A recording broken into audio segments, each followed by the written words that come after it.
Hello friends and welcome to Siddhi Punjab. So today we are going to discuss the current affairs from 27th of June to 3rd July. जो भी अपने important current affairs है for our civil services examination वो आप discuss करेंगे. So these are the topics that are there. जो भी बच्चे आज मेरे नाल जुड़ रहे हैं इस discussion च very good morning to all of you. Please type your doubts and queries in the comment section. I'll respond to that. बाकी तो कोई भी इशू हो कोई भी क्वेरी हो you can reach out to us on our number 8837604500. ठीक है, कोई भी इशू है preparation regarding guidance regarding you can reach out to me at this number. ਅੱਜ ਦੀ ਡਿਸਕਸ਼ਨ ਦੇ ਆਪਣੇ ਇਹ ਮੇਨ ਟੌਪਿਕਸ ਰਹਿਣਗੇ. ਲਾਸਟ ਵਾਲੇ ਕੁਝ ਪ੍ਰੀਲਿਮ ਸਪੈਸੀਫਿਕ ਡਾਟਾ ਹੈ ਫੈਕਟ ਹੈ ਤੁਸੀਂ ਯਾਦ ਕਰ ਸਕਦੇ ਹੋ. ਬਾਕੀ is important for our mains examinations also. So first topic क्या है? Analyzing Maharashtra's water crisis. Let's start with the first topic. So Maharashtra, which recently we are witnessing lot of crisis in their water use. ठीक है, so वो issue क्या है कि why is Maharashtra facing such water crisis? three main reasons are impacting Maharashtra. सब तो पहला reason है रेन शैडो रीजन. महाराष्ट्र ਦਾ ਬਹੁਤ ਸਾਰਾ ਏਰੀਆ ਜਿਹੜਾ ਕਿ ਰੇਨ ਸ਼ੈਡੋ ਹੁੰਦਾ ਹੈ. I hope you understand what is rain shadow region. So let's say this is a mountain, right? ਜਦੋਂ ਬਾਰਿਸ਼ ਆਂਦੀ ਹੈ ਤਾਂ ਇੱਥੇ ਬਾਰਿਸ਼ ਵਾਲੇ ਕਲਾउड्स ਜੋ ਹੈ ਕਾਫੀ ਰੇਨਫਾਲ ਕ੍ਰੀਏਟ ਕਰਦੇ ਹੈ, orographic rain ਜਿਹਨੂੰ ਆਪਾਂ ਕਹਿੰਦੇ ਹੈ. But the clouds once they rain on the rain ਵਾਲੀ side at after that they are drained of all the water. ਜਦੋਂ ਇਸ ਤਰਫ ਪਹੁੰਚਦੇ ਹੈ they do not have water to create rain.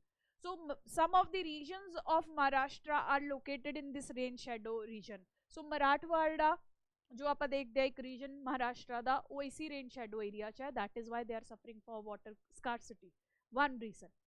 Second reason, a very important reason for Maharashtra water crisis, that is sugar cane cultivation. ठीक है, जिमें we see rice wheat syndrome in Punjab Haryana वाली states च. Maharashtra is suffering from sugar cane syndrome. They do not grow other crops, rather they have been growing sugar cane for so many years. So इससे क्या issue आता है? देखिए, sugar cane is a very water intensive crop, जैसे हमने rice वगैरह में देखा. Sugar cane also requires 1500 to 2500 millimetre of water in the growing season, और इसको बारी बारी इरीगेट करना पड़ता है. If you go for millet crops तो उनको बहुत कम वाटर की रिक्वायरमेंट होती है, बहुत कम बार इरीगेट करना पड़ता है. इसको almost you have to irrigate on daily basis. और ये देखिए, ये ऑक्यूपाई आज के महाराष्ट्र में अगर आप देखें सिर्फ 4% एरिया में ग्रो हो रही है, but still it is using 61% of the irrigation water of Maharashtra. So second major issue is sugarcane cultivation. 4% area but 61% irrigation water consumption. बहुत ही important, बहुत ही इम्पैक्ट, बड़ा इम्पैक्ट है ये महाराष्ट्र के ऊपर. एंड थर्ड इम्पॉर्टेंट इशू है महाराष्ट्र के लिए इसकी सॉइल का. So if you see Maharashtra region they have this black soil, regular soil भी इसको कहते हैं. इसकी परकोलेशन बहुत कम होती है. कहने का मतलब क्या है? जब बारिश होगी तो ये जो सॉइल है ये कॉम्पैक्ट हो जाती है, तो जो पानी है वो या तो यहाँ पे लॉक्ड हो जाएगा, यानी कि पानी इकट्ठा हो जाएगा, या अगर जमीन थोड़ी ढलान वाली है पानी फ्लो कर जाएगा. सो पानी जो है वो ग्राउंड में नहीं जाता. That means lack of ground water recharge. Ground water में जो बारिश से पानी जाना चाहिए वो इस सॉइल्स में नहीं जा पाता है, because they have regular soil जहां पे percolation levels are very low. Right, पानी या तो ढल जाता है या फिर पानी जो है ऊपर ही खड़ा रहता है, लॉगिंग होती है, water logging. These three areas, these three issues have impacted the water situation of Maharashtra a lot, and that is why we are seeing that Maharashtra is suffering for severe water crisis. ठीक है, so ये चीजें आपको याद रखनी है. Next topic है new criminal loss. सो आपको पता है कि इंडियन गवर्नमेंट ने 3 नए, आप कह सकते हैं, रिप्लेसमेंट्स इंट्रोड्यूस किए हैं. Earlier we use to have CRPC, criminal procedure code, IPC, Indian penal code, and Indian evidence act. इन सब को रिप्लेस करके 3 नए लॉज बनाए गए हैं. भारतीय नागरिक सुरक्षा संहिता will replace CRPC. Bharatiya Nyaya Sanhita, it will replace IPC. And Bharatiya Shiksha, it will replace your Indian Evidence Act. Right? इनमें कुछ इंपॉर्टेंट, अब देखो इसमें पीएचडी मत करने बैठ जाना, आप लॉ स्टूडेंट नहीं हो कि आप इस पे पूरा कोर्स ज्वाइन कर लो कोई। You do not have to do PhD on these acts, आपने सिर्फ इसके इम्प्लीकेशंस पढ़ने हैं, ये कैसे हमारी सोसाइटी को इम्पैक्ट करेंगे, एनालिसिस वो सिर्फ पढ़ना है, और वो आपको न्यूज़पेपर्स में मिलता रहेगा। आज ये इंट्रोड्यूस हुए हैं, इम्प्लीमेंट हुए हैं इंडिया में, अब आप देखिए कि अगले आने वाले दिनों में बहुत एनालिसिस आएगा इन पे, ठीक है। तो वो न्यूज़पेपर के एडिटोरियल से कवर हो जाएगा, हमारे आने वाली डिस्कशंस में भी कवर होगा।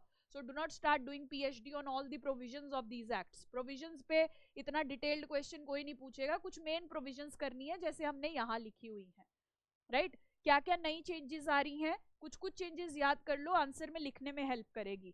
जैसे कि 0 एफआईआर यहाँ इंट्रोड्यूस कर दी गई हैं। 0 एफआईआर का मतलब आप किसी भी पुलिस स्टेशन में जाके अपनी रिपोर्ट लिखा सकते हो, क्राइम चाहे कहीं भी हो, दिल्ली में क्राइम हुआ है, आप बॉम्बे में जाके भी क्राइम की रिपोर्टिंग कर सकते हो। 0 एफआईआर की प्रोविजंस यहाँ लीगली इंट्रोड्यूस कर दी गई है। पहले भी ये प्रोविजन थी बट लॉ में नहीं थी, गवर्नमेंट ने इंट्रोड्यूस की गई थी, अब ये लॉ का पार्ट बन जाएगी, ठीक है। Online registration of police complaints, पहले आपको एफआईआर करने के लिए पुलिस थाने में जाना पड़ता है, इसका सबसे बड़ा कंट्रीब्यूशन है आप ऑनलाइन वे में, लेट्स से कंप्यूटर के through you can register your complaints with the police. Electronic communication will be used by a person to register complaints to get updates on the complaints, ये बहुत बड़ा है, आपको police के साथ interface की जरूरत ही नहीं है। वहीं तो करप्शन शुरू होती थी, पुलिस वाले के पास आप कंप्लेंट लिखाने जाते हो और वो आपसे ही पैसे मांगने बैठ जाता है, तो या फिर वो कहेंगे लेट्स से आपका स्कूटर चोरी हो गया, वो कहेंगे हम वेले हैं तुम्हारे स्कूटर ढूंढने के लिए, इधर हमारे पास मर्डर के केसेस चल रहे हैं। You have seen lot of forms of corruption and inefficiency in policing system. Electronic system से क्या होगा, आपने अपनी कंप्लेंट फाइल की, वो इलेक्ट्रॉनिकली रजिस्टर होगी, police will be responsible for seeing those cases. अभी तो सारे केसेस बिना एफआईआर के रफा दफा टाइप्स कर देते हैं। सो पॉसिबिलिटी है कि इलेक्ट्रॉनिक सिस्टम आने से ट्रांसपेरेंसी बढ़ेगी पुलिस की फंक्शनिंग में, ठीक है। अभी ये लो क्राइम रेट अपने एरिया में दिखाने के लिए बहुत सारे क्राइम्स तो रजिस्टर ही नहीं करते हैं, एफआईआर ही नहीं लिखते हैं, वो सारा system might change with coming. अब देखना है कि इम्प्लीमेंट कैसे होता है, क्योंकि इम्प्लीमेंटेशन मेजर चैलेंज है, लॉस तो आप कुछ भी बना दीजिए, that is why I am saying might be, but it has the potential to change the policing system for good, ठीक है। नेक्स्ट प्रोविजन है, जुडिशरी में हम बहुत इनएफिशिएंसी देखते हैं, तारीख पे तारीख का फिनोमिना, तो ये लॉ मैंडेट कर रहा है कि क्रिमिनल केसेस में, मर्डर, रेप, ऐसे ऐसे क्रिमिनल केसेस में जजमेंट 45 डेज के बीच में आनी चाहिए, because criminal case means serious case, society के ऊपर जिसकी कंसाइंस इंपैक्ट हो रही है। सो ऐसे केसेस की जजमेंट अब 45 दिन में आएगी, राइट, 1.5 महीने के अंदर अंदर। This is a big scenario, बहुत सारे लोग हैं जो क्रिमिनल केसेस के अंडर जेल्स में अंडर ट्रायल्स की तरह रह रहे हैं, यानी कि उस पर कुछ प्रूव नहीं हुआ है बट वो सालों से बस जेलों में सड़ रहे हैं। ये बहुत ही पॉजिटिव डेवलपमेंट है ह्यूमन राइट्स की अगर आप बात करें। वही again depends on implementation, judiciary के पास कैपेसिटी भी होनी चाहिए ये इम्प्लीमेंट करने के लिए, right, but this provision is itself good, ठीक है। प्रोविजन सारी अच्छी होती हैं, बात आती है इम्प्लीमेंट आप कैसे करते हो, ठीक है। सो प्रोविजंस में लार्जली कोई इशू नहीं होगा, the question will come how will you implement this. क्या आपके पास इतनी जुडिशियल स्ट्रेंथ है, इंडिया में जुडिशियल पॉपुलेशन रेशियो देखिए अब बहुत लो है, क्या आपकी जुडिशरी के पास इतना टाइम है कि वो सच में ये कर पाए, ठीक है। क्या आपकी पुलिस इतनी एफिशिएंट है कि वो इनको रिक्वायर्ड एविडेंस इतने दिनों में दे सके अपनी इन्वेस्टिगेशन के बाद, पुलिस खुद ओवरबर्डनड है, ठीक है। सो बहुत इश्यूज है क्रिमिनल जस्टिस सिस्टम में, ये लिख दिया है but this is fanciful statements, implement करने में काफी चैलेंजेस आएंगे, ठीक है। नेक्स्ट अगर आप देखें, mob lynching, gang rapes, marriage, false promise of marriage करने पे जो पनिशमेंट्स वगैरह हैं बढ़ाई गई हैं ताकि ऐसे क्राइम्स को रोका जा सके। विमेन रेप के केस में, माइनर रेप के केस में स्पेशली विमेन ऑफिसर जो है आपकी टेस्टिमनी रहेंगी। अभी तो देखिए कि मेल ऑफिसर्स आपकी टेस्टिमनी लेते हैं व्हेन विमेन रेप हैपेंस, सो वो काफी इनसेंसिटिव हो जाता है, that is why women officer का प्रोविजन अलाउ किया गया है with the presence of a relative and a guardian, ताकि उनकी पूरी सेफ्टी रहे, कोई प्रेशर ना आए। माइनर केस के में, गैंग रेप के केस में capital punishment, death sentence, life imprisonment का प्रोविजन भी दिया हुआ है, right, this is a serious provision. Again death sentence देना, इस पे ऑलरेडी डिबेट चलता रहता है, now we are continuing with the death sentence. और देन सेडिशन बहुत इंपॉर्टेंट है आपके आर्टिकल 19 के लिए, sedition used to be seen in a very negative light, क्योंकि ब्रिटिश एरिना का ये रेमिनेंट था। इंडिया की कॉन्स्टिट्यूशन ने जब आपको आर्टिकल 19 फ्रीडम दे दी है, तब भी sedition was considered as a crime. तो अब गवर्नमेंट ने सेडिशन का वर्ड हटा दिया है एंड रादर ऐसी चीजों को पनिश किया जाएगा जो इंडिया से अलगाव, सेसेशन को प्रमोट करेंगे। ऐसी स्पीचेस, ऐसे लोग, ऐसी ऑर्गेनाइजेशंस, ऐसी movements that can break the unity of India, उस पे टारगेट करेंगे। गवर्नमेंट इटसेल्फ को क्रिटिसाइज करना, सेडिशन को क्राइम नहीं माना जाएगा। अब सेडिशन इज जस्ट क्रिटिसिज्म, ठीक है। सो इसको वेरियसली इंटरप्रेट किया जाता है। वही इशू है कि सेडिशन को गलत फॉर्म में इंटरप्रेट किया जाता है। अगर मैं कोई लेट्स से स्पीच दे दूं that is against government, many times it is treated as sedition in India just to suppress me, ठीक है। वो तो अभी भी हो सकता है। सो इम्प्लीमेंटेशन पे इशू है। Although this is a positive development, psychological level पे we are giving up this British era remnant sedition, ठीक है। सो ये याद रखना। अब ज्यादा इस पे पीएचडी नहीं करनी है, बस एनालिसिस जैसे जैसे हम करते रहेंगे करंट अफेयर्स में, एडिटोरियल्स में, वो पढ़ते रहना, राइट।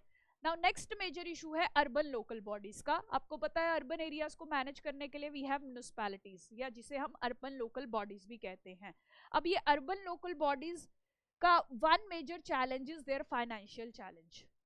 इनके पास पैसा उतना नहीं है। अपनी म्युनिसिपैलिटी ने आपका सब कुछ मैनेज करना है, sewage, infrastructure, roads, metros, air quality, everything they have to manage. But issues क्या है वो देखिए। सो पहले सिटीज का कंट्रीब्यूशन देखिए। नेशनल कमीशन ऑन अर्बनाइजेशन ने कहा सिटीज इंडिया में इंजन ऑफ ग्रोथ है। कैसे कह रहे हैं ये? क्योंकि 60% of our GDP is coming from cities and 90% of governments revenue is coming from cities. Obviously that means cities are very crucial for our growth and development, right. World Bank कहता है कि इंडिया की cities को properly manage करने के लिए, infrastructure को properly develop करने के लिए, इंफ्रास्ट्रक्चर लाइक सीवेज सिस्टम होना चाहिए सिटीज में, है ना। गटर का पानी ऐसे ही थोड़ी घूमता रहना चाहिए।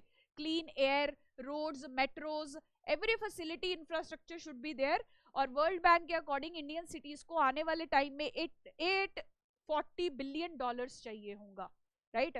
बट मैकिंजी की एक रिपोर्ट के अकॉर्डिंग ये पाया गया है कि इंडियन सिटीज के पास इतना रेवेन्यू जनरेशन नहीं हो रहा कि वो अपनी अर्बन मैनेजमेंट की नीड्स को सेटिस्फाई कर सके, अर्बन इंफ्रास्ट्रक्चर अच्छे से क्रिएट कर सके, right. So urban finances are suffering a lot. और उसके कारण क्या है? What are the issues with the urban finances that the article is talking about? So सबसे पहला इशू ये है कि जो हमारी अर्बन लोकल बॉडीज है वो अपना खुद का रेवेन्यू इतना नहीं जनरेट करती। They are dependent on the higher levels of the government, जैसे कि सेंटर और स्टेट पे ज्यादा डिपेंडेंसी रहती है फॉर देयर रेवेन्यू। ये खुद अपना रेवेन्यू कम जनरेट करती हैं। पहले तो इनके पास इतने टैक्सेबल एरियाज ही नहीं है, इसी वजह से 40% of their revenue is coming from inter governmental transfers. बड़ी जो गवर्नमेंट्स है वो इनको पैसा देंगी तब इनकी कहानी चलती है। और जो ट्रांसफर्स भी होते हैं वो बहुत ही लो क्वांटिटी में होते हैं। अगर आप इंडिया को दूसरी कंट्रीज से कंपेयर करो, इंडिया में just 0.5% inter governmental transfers are happening, यानी कि सेंटर और स्टेट अपने पैसे में से जस्ट 0.5% इनको देते हैं। जबकि आप ब्राजील में देखो 5% पैसा रिसीव होता है। So better urban management can be there in Brazil, but India lacks that financial resource. Second issue है multiple bodies are there in urban areas. So पैसा भी मल्टीपल एरियाज में फैला होता है। Instead of giving the urban bodies all the monetary power, different projects and schemes are going under different agencies. So ये बहुत बड़ा इशू क्रिएट करती है। देन मल्टीपल स्कीम्स इंडिया में एग्जिस्ट करती है, जैसे एमपी लैड्स देखिए या एमएलए लैड्स, जिसमें जो आपके पॉलिटिशियंस हैं वो एक अर्बन या रूरल एरिया में अपना पैसा लगा सकते हैं, जिस भी एरिया को वो रिप्रेजेंट करते हैं। इससे क्या होता है? अर्बन लोकल बॉडीज की पावर नहीं रहती यहाँ पैसा डिसाइड करने की, ये पॉलिटिशियन डिसाइड करेगा। इंस्टेड इससे बेटर है कि ये पैसा आप अर्बन लोकल बॉडी को दो, वो सिटी की नीड के अकॉर्डिंग पैसा लगाएंगे, है ना। पॉलिटिशियन को क्या पता, अब जो अर्बन सिटी को मैनेज कर रहा है उसको फाइनेंस करो आप directly. So this is the issue. And fourthly GST की इंट्रोडक्शन बिग इशू है। जीएसटी से पहले अगर आप म्युनिसिपैलिटीज का टैक्स रेवेन्यू देखो तो वो 23% था, और अब अगर आप 2017-18 में आफ्टर जीएसटी इंप्लीमेंटेशन इनकी खुद का टैक्स रेवेन्यू देखो, it has decreased to 9%। According to this article, GST has created reduction in the tax revenue of the municipalities. So इन्हीं सब प्रॉब्लम्स की वजह से the financial muscle of our municipalities is very weak, and according to this article that needs to be changed. India की population urban cities में बढ़ती जाएगी और उसको मैनेज करने के लिए आपको इंफ्रास्ट्रक्चर भी चाहिए सिटीज में. So that is why finances are very important. ठीक है, वेरी इंपॉर्टेंट आर्टिकल, लिख के रखिए, बहुत काम आएगा आपको आंसर्स में. Now India Bangladesh issue, last discussion में भी हमने डिस्कस किया था. आज इंडिया बांग्लादेश के बीच का रिवर इशू हम डिस्कस करते हैं. अब देखो, इंडिया और बांग्लादेश के बीच में बहुत सारी 50 से ज्यादा रिवर्स फ्लो करती हैं. मोस्ट ऑफ द रिवर्स पे कोई डिस्प्यूट नहीं है. वाटर शेयरिंग जो है एमिकेबली हो जाती है. जैसे गंगा पे भी हमारे पास ट्रीटी है इंडिया और बांग्लादेश के बीच में कि गंगा के वाटर्स को हम कैसे डिस्ट्रीब्यूट करें. बट एक मेजर रिवर है जिसके ऊपर हम कंसेंसस या एक मत नहीं बना पाए हैं, और वो रिवर है तीस्ता. ठीक है, तीस्ता रिवर की वाटर की शेयरिंग के लिए कंफ्लिक्ट आज तक इंडिया बांग्लादेश में चल रहा है, और इसका मेजर रीजन वेस्ट बंगाल भी है, because West Bengal will be severely impacted with how we deal with Teesta. तो इसीलिए तीस्ता पे कोई अग्रीमेंट या डिसीजन नहीं आ पाता है. तो पहले थोड़ा तीस्ता के बारे में पढ़ लेते हैं, प्रीलिम्स में क्वेश्चन आ सकता है. So it is a tributary of Brahmaputra, ये याद रखना है. ओरिजिन कहाँ है इसका? सोलामो लेक में इसका ओरिजिन होता है. ब्रह्मपुत्र की ये ट्रिब्यूटरी है, सिक्किम में ये ओरिजिनेट होती है एक्चुअली. ठीक है, सो वहां से ये ट्रेवल करती है 150 किलोमीटर सिक्किम में ट्रैवल करती है, देन वेस्ट बंगाल में पहुंचती है, एंड देन बांग्लादेश में ये पहुंच जाती है. Right, Sikkim, West Bengal and Bangladesh के मैकलीगंज एरिया में कूच बिहार डिस्ट्रिक्ट में जो पड़ता है, वहां जाके तीस्ता बांग्लादेश की हो जाती है. राइट, सो इंडिया में 2 स्टेट से होके गुजरती है, याद रखना. राइट, बांग्लादेश में फ्लो करने के बाद ये बे ऑफ बंगाल में जाके मिल जाती है. ये इसकी पूरी जर्नी है, लामो लेक से लेके बे ऑफ बंगाल तक. राइट, अब तीस्ता जो है बांग्लादेश की 4th largest trans boundary river है. मतलब इंडिया से जितनी भी रिवर्स आ रही हैं उसमें से ये 4थी सबसे बड़ी रिवर है, और बहुत बड़ा फ्लड प्लेन है. बहुत सारी एग्रीकल्चर इंडस्ट्रीज, लोगों की वाटर नीड्स इस पे डिपेंडेंट है. सो इसीलिए पानी कितना तीस्ता में फ्लो कर रहा है ये बांग्लादेश के लिए बहुत इंपॉर्टेंट हो जाता है. राइट, सो अगर आप करंटली देखें इस रिवर का 83% of catchment area, I hope आपने ये सब ज्योग्राफी में पढ़ा होगा, 83% ऑफ कैचमेंट एरिया इंडिया में लाई करता है, और रिमेनिंग सिर्फ 17% ब्रह्मपुत्र में बांग्लादेश में लाई करता है. ठीक है, सो मतलब मेजॉरिटी वाटर जो है इसका इंडिया की तरफ लाई करता है, और इंडिया इस वाटर को यूज भी करता है, स्पेशली वेस्ट बंगाल इसको बहुत यूज करता है. राइट, सो अगर इंडिया में देखिए तो ये काफी सारी पॉपुलेशन को भी सपोर्ट करता है, क्रॉप प्रोडक्शन को सपोर्ट करता है. इसी वजह से वेस्ट बंगाल और बांग्लादेश के बीच में तीस्ता की शेयरिंग पे कंसेंसस नहीं बन पाता. सो इसीलिए जब भी तीस्ता क्वेश्चन में आती है we have to keep Bangladesh in middle. Right, तो अगर आप इनिशियल प्रपोजल देखें कि तीस्ता के वाटर्स को कैसे डिवाइड किया जाए, पहले प्रपोजल क्या आया था? So initially if you see, India को 42.5% ऑफ द वाटर तीस्ता का मिलना था, एंड रिमेनिंग 37.5% वाटर बांग्लादेश को मिलना था. तो पहले तो देखिए वेस्ट बंगाल ने इसके लिए ही अग्री नहीं किया था, तो इतनी देर से ये अग्रीमेंट पेंडिंग चल रहा है. बट अब देखिए न्यूअर प्रॉब्लम्स आ रही हैं. न्यूअर प्रॉब्लम्स लाइक चाइना ने भी अपनी डैम्स एंड बिल्डिंग एक्टिविटी बढ़ा दी है अपने रिवर्स में. हमारी सारी रिवर्स चाइना से होके ही आ रही हैं. ब्रह्मपुत्र पे अगर वो डैम्स और ज्यादा यूज करेंगे, हाइड्रो इलेक्ट्रिक प्रोजेक्ट्स बनाएंगे, तो उससे क्या हो जाता है, हमारी खुद की वाटर अवेलेबिलिटी कम हो जाती है. तो again West Bengal does not agree to this distribution. West Bengal कहता है कि भाई हमें रिवाइज करना पड़ेगा, ये पता नहीं हमारे लिए काफी डिस्ट्रक्टिव हो सकता है, हमारी एग्रीकल्चर, हमारे लोग, हमारी इरिगेशन नीड्स, हमारी इंडस्ट्री सब शैटर हो सकती है अगर हम इतना पानी बांग्लादेश को देंगे. Right, so all in all हो क्या रहा है कि इन्वायरमेंटल थ्रेट्स, वाटर नीड्स की वजह से ये इशू पे कंसेंसस नहीं बन पा रहा है.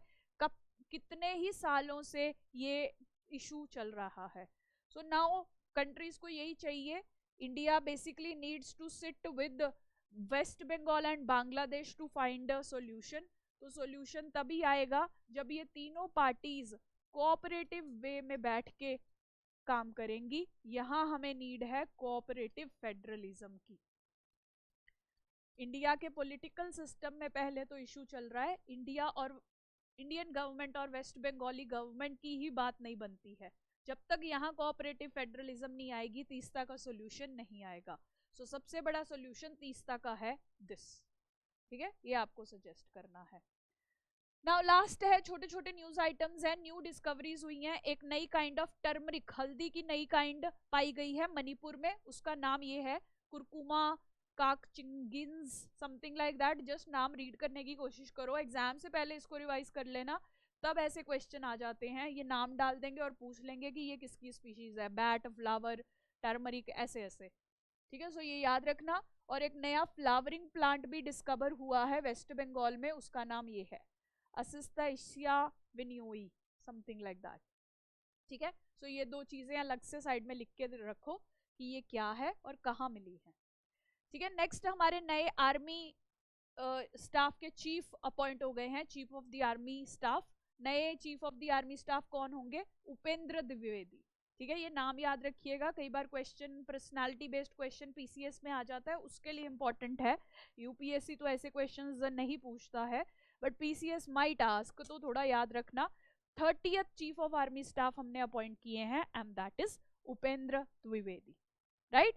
सो that will be majorly all for this discussion. अगर आपके कोई डाउट्स हैं, कोई क्वेरीज है, you want to discuss your preparation with me, you want to join our PCS course also, offers are also running on our courses, mentorship course, test series, जो भी आपको चाहिए, just WhatsApp on this number.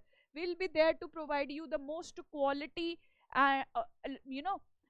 courses and support to you। ठीक है, आप बाहर कहीं भी जाएंगे, कोर्सेज बहुत मिल जाएंगे, बट गाइडेंस नहीं मिलती है, क्वालिटी नहीं मिलती है, right. Only product you get, right. So reach us at this number for best quality products at best prices. Very best of luck to all of you. Thank you so much for joining.